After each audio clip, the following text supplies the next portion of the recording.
ओम शांति पाल भाई। ओम शांति ईश्वर भाई। पाल भाई, हम आज की मुरली रिवीजन कर रहे हैं और आज 6 दिसंबर है। और आज बाबा ने खास संगम युग की बात कही। तुम जो संगम युग पर अभी है, लेकिन यहाँ रहते हुए भी तुमको नई दुनिया सतयुग को याद करना है, बाबा बोलते हैं। तो आत्मा को पावन भी बनाना है। दो काम बाबा ने खास दिया है, एक तो सतयुग को याद करना है और सतयुग में पावन दुनिया है, वहां जाने के लिए वैसे पावन हमको बनना है। ये खास बाबा ने आज का है पाल भाई। दूसरी बात बाबा ने कही है कि इस बेहद अनादि ड्रामा ऐसी कौन सी समझ दी है जिससे बुद्धि का जो गोदरेज का टल्ला गया बुद्धि पर, वो खुल गया है। बाबा बोलते हैं। तो उस जमाने जब बाबा ने मुरली चलाई तो उस टाइम गोदरेज कंपनी बहुत फेमस थी, उसका ताला बहुत मजबूत माना जाता था, इसलिए बाबा उसको याद करता है, गोदरेज को।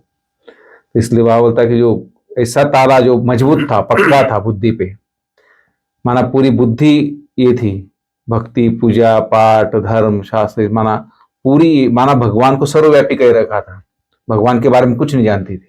तो ऐसा बाबा ने ज्ञान दिया जो हमारा वो बुद्धि का ताला खुला, तो पत्थर बुद्धि से पारस बुद्धि बन गई हमारी। तो ऐसे बाबा हमको ज्ञान दिया, ऐसी समझ दी, इस ड्रामा की समझ दी, कैसे हर आत्मा का, हर एक्टर का पार्ट अपना अपना है, अनादि है और फिक्स है। इसलिए बाबा ने बोला कि कल्प पहले जिसने जितना ज्ञान लिया होगा वही अभी भी ज्ञान लेगा। इसलिए सारा मदार है पढ़ाई पर और याद पर। इसलिए पाल भाई खास बाबा ने बोला है कि याद की यात्रा से ही आत्मा रूपी बैटरी को चार्ज भी करना है, उसको सतो प्रधान तक पहुंचाना भी है और ज्ञान योग में मस्त रहना है। तो ये मुख्य शिक्षा है बाबा की आज जो है पाल भाई मुरली में। लेकिन मैं समझता हूँ आप थोड़ा डिटेल मुरली की धारणा की बातें बताएं। ओम शांति ईश्वर भाई। ओम शांति। आज 6 दिसंबर 2024 की मुरली हम लोग रिवीजन कर रहे हैं जी। आज बाबा ने खास बोला है जी, तुम अभी पुरुषोत्तम संगम युग पर हो। बिल्कुल। इस संगम युग में हम पुरुषों में उत्तम पुरुषोत्तम बनते हैं। जी, वो युग है ये, बिल्कुल। पुरुषोत्तम, इसलिए उसको पुरुषोत्तम संगम युग कहा जाता है। हम्म, फिर बाबा ने कहा यहाँ रहते नई दुनिया को याद करना है। बिल्कुल। जब उसको याद करेंगे तो उसका चिंतन चलेगा नई दुनिया के बारे में। जी। फिर बाप की याद से आत्मा को पावन भी बनाना है। जी। बाप को याद करेंगे, जैसे बाबा एवर प्योर है ना, तो उससे मिलने के लिए हमको भी एवर प्योर बनना पड़ता है। जी। उसके लिए कुछ धारणाएं करके फिर बाबा की याद में रहते हैं। तो बाबा जो एवर प्योर है उसके संग में आने से आत्मा एवर प्योर पावन बन जाती है। जी। तो पुरुषोत्तम संगम युग पर नई दुनिया को याद करना है और आत्मा को पावन बनाने के लिए बाप को याद करना है। बिल्कुल। फिर आज बाबा ने कहा बुद्धि का ताला कैसे खुले, जो बाप ने कौन सी समझ दे दी है। ये जो अनादि ड्रामा है ना, बुद्धि एकदम बेसमझ हो गई थी। बुद्धि लाख हो गया था, कुछ समझ ही नहीं था क्या करना है, हम पहले क्या थे, भविष्य में क्या बनना है, वर्तमान में क्या करना है, कोई समझ नहीं थी, एकदम बेसमझ। भाई हम छोटे थे ना, तो कहीं हमको कहा जाता था कि 84 योनि के बाद जन्म मिलता है, लेकिन वो जानवर उसकी बताते हैं, कुत्ता बिल्ली सब में मनुष्य आत्मा भटक भटक के फिर मनुष्य शरीर मिलता है। माना इतनी अज्ञानता थी, समझ नहीं थी बिल्कुल कि कैसे आदमी कुत्ता बिल्ली सब बनता है। उसी को जो बेसमझ बन गए थे, बुद्धि एकदम लाख हो गया था, उसी को आज बाबा बोला है गाडरेज का ताला लगा था।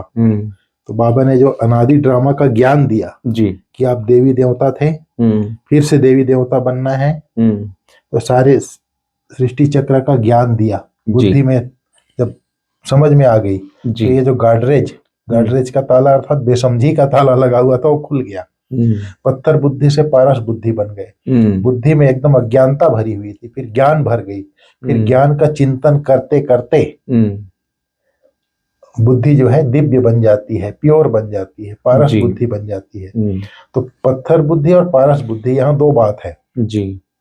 बाबा ने जो पारस बुद्धि दी थी वो बदल कर क्या हो जाती है, पत्थर। बाप जो पारस बुद्धि देते हैं वो बदल कर पत्थर बुद्धि जाती है। बाबा ने कहा फिर बाप आकर ताला खोलते हैं, सतयुग में है पारस बुद्धि। बिल्कुल। एक्चुअल में जब काम विकार के वशीभूत होते हैं और काम का, क्रोध का, लोभ का, मोह, अहंकार का जब चिंतन करते हैं ना तो बुद्धि उसी में रमण करने लगता है, फिर बुद्धि पत्थर हो जाती है,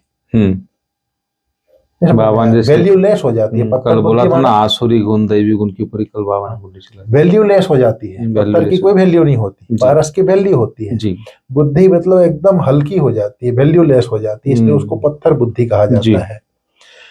फिर बाप ने समझ दी है कि ड्रामा में हर एक एक्टर का अपना अपना अनादि पार्ट है, जिसने कल्प पहले जितना पढ़ा है वह अभी भी पढ़ेंगे, पुरुषार्थ कर अपना वर्षा लेंगे जी। बिल्कुल बाबा ने कहा ये ज्ञान जो है, जो समझते हो, बाप जो तुमको समझाते हो, अपने भाइयों को भी समझाना है। तुम्हारी बुद्धि में है कि हर 5000 वर्ष के बाद बाप आकर हमको समझाते हैं जी, यह अपने भाइयों को भी समझाना है। बाबा ने कहा भाई भाई आत्मा के संबंध में है जी। बाप कहते हैं इस समय तुम अपने को अशरीरी आत्मा समझो, आत्मा को ही अपने बाप को याद करना है पावन बनने के लिए जी।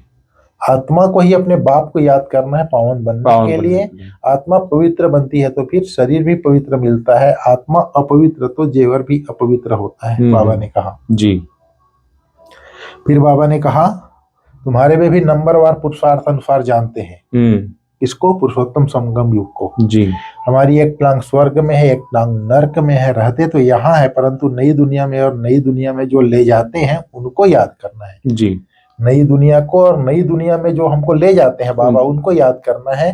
बाप की याद से ही तुम पवित्र बनेंगे, बाबा ने कहा जी। फिर बाबा बोलता है कल्प पहले जो जितना पढ़ा है उतना ही पढ़ेंगे जी। जिसने जितना पुरुषार्थ किया होगा वही करने लग पड़ेंगे और ऐसा ही पद पाएंगे।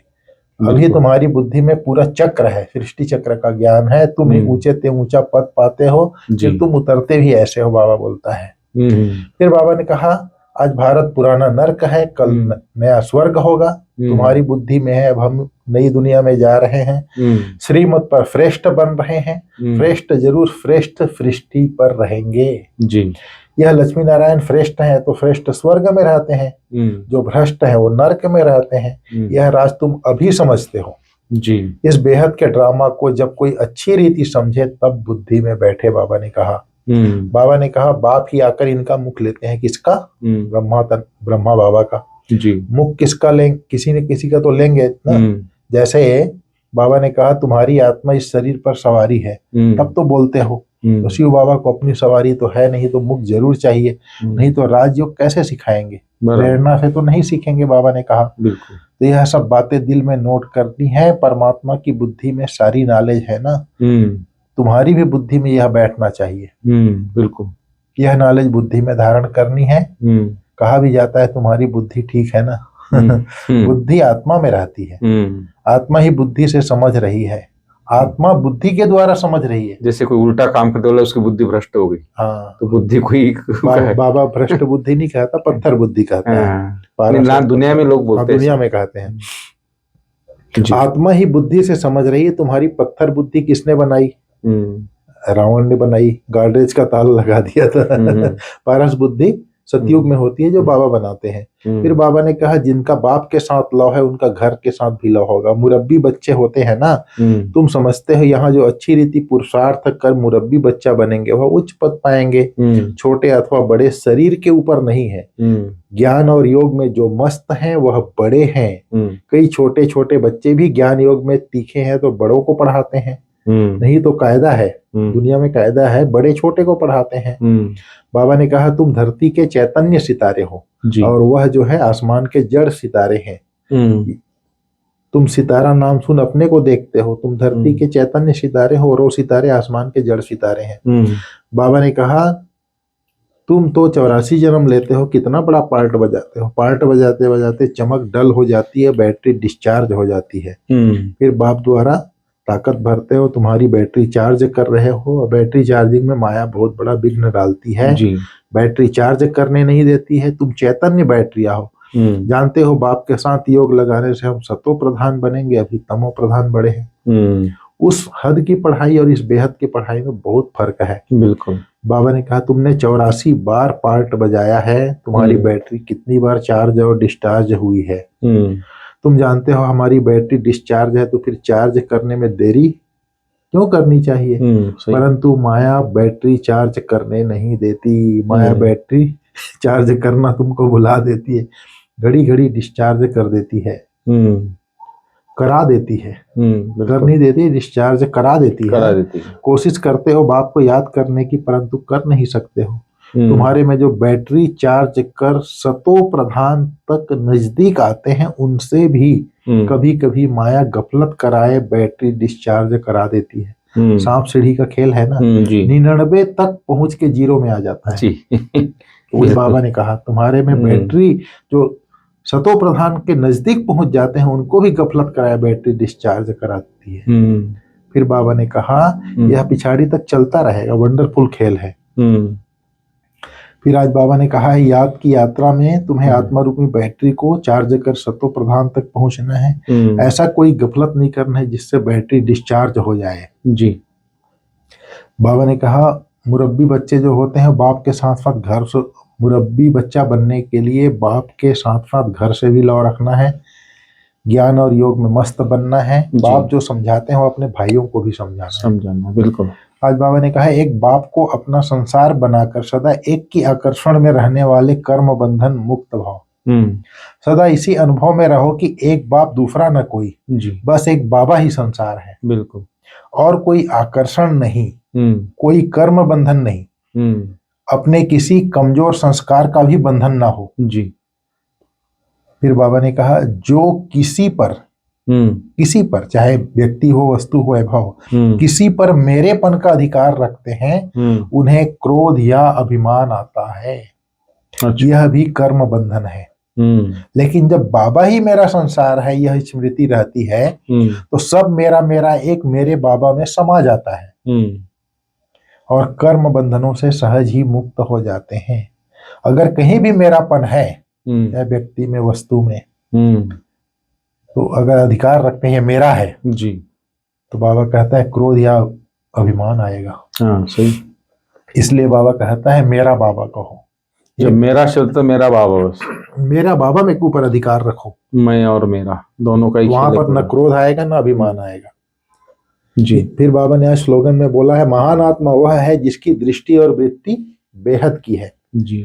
दृष्टि जिसकी आत्मिक हो, वृत्ति बेहद, शुभ भावना शुभ कामना से संपन्न हो, वही महान आत्मा है। जी। ओम शांति। ओम शांति।